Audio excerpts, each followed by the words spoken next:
Think of a research master's as your minimum viable product, your MVP for a PhD. MVP for a PhD. PhD is like a trial run to see if you would really like to do a PhD. Research Masters is an opportunity to look at one particular area in depth, really deep on a particular topic. There's two different types of masters, research or coursework. I see coursework as broad, but specialized, but very applied. When I did a coursework masters, it was to get like a crash course in a profession. It was a way to cover a lot of practical job ready skills that were still very specialized, but get that done quickly. For me, my research masters is a lot more theoretical on a very small topic.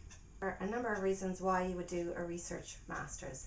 You can get into an institution, particularly if it's one that you're not familiar with, and you can suss it out, figure out the lay of the land, work with a couple of different types of supervisors and figure out whether you guys work well together. You can see who else is in the department, how it works, what way the school runs, who else you may want to think about working with, what the training is like, what the support is like, what the facilities are like, and you can do all of that in a year and a half.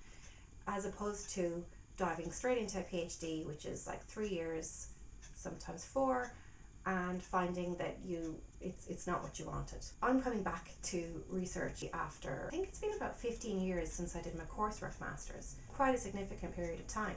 Now, I've worked as a professional writer by being a translator, so I thought my writing skills were pretty up to scratch.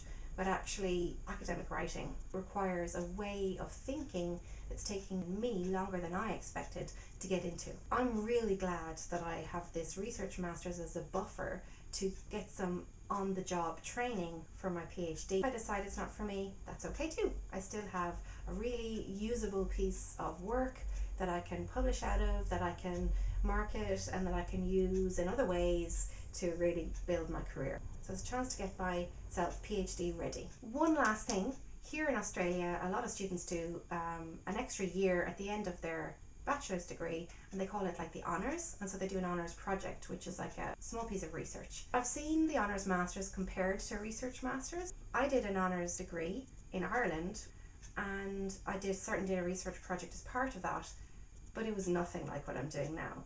So whether that's a difference in countries or 17 years of a difference, I don't know. To me, there's no comparison between the research masters and the honours. Hope that's helpful.